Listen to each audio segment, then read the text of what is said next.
ஓம் சாந்தி. நம்ம தினமும் பார்க்கக்கூடிய, சந்திக்கக்கூடிய மனிதர்கள்கிட்ட நெறைய நல்ல விஷயங்கள நம்ம பார்க்குறோம். ஆனா, லாஸ்ட்டா நீங்க யாரையாவது எப்பயாவது அப்ரிஷியேட் பண்ணீங்களா? ஸோ, இன்னைக்கு நாம இந்த நியூ இயர்ல எங்களோட 7 டேஸ் சேலஞ்சில ஜாயின் பண்ணிக்கோங்க. அதில ஃபர்ஸ்ட் டே சேலஞ்ச் அப்ரிசியேஷன். மற்றவர்களை நாம பாராட்டுவது. நம்ம கூட இருக்கக்கூடியவர்கள் நம்மளுடைய நண்பர்களா இருக்கலாம், வீட்ல இருக்கக்கூடிய ஃபேமிலி மெம்பர்ஸா இருக்கலாம், ஒர்க் பிளேஸ்ல இருக்கக்கூடிய கொலீக்ஸா இருக்கலாம். அவங்க கிட்ட நெறைய நல்ல விஷயங்கள் இருக்கும்போது நம்ம அப்ரிஷியேட் பண்றோமா?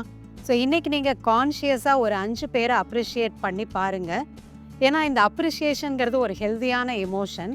அது நம்மளோட ஸ்ட்ரெஸ்ஸையும் குறைக்கும். மற்றவங்க கிட்ட நல்லத பார்க்கும்போது, மத்தவங்க தன்னை பத்தி நல்லதா சொல்றாங்க அப்படிங்கும்போது, அவங்களுக்கும் அவங்களோட ஸ்ட்ரெஸ்ஸு குறைஞ்சு, அது அதிக சந்தோஷத்த வந்து குடுக்கும். ஸோ இத நம்ம ட்ரை பண்ணி பார்க்கலாம். நீங்க ட்ரை பண்ணி பார்த்துட்டு உங்களுடைய அனுபவம் எப்படி இருந்தது? இத நீங்க ஈஸியா செய்ய முடிஞ்சுதா? அப்படிங்கிற கமெண்ட்ஸ்ல சொல்லுங்க. நாளைக்கு இன்னொரு சேலஞ்சோட உங்கள சந்திக்கிறோம். ஓம் சாந்தி.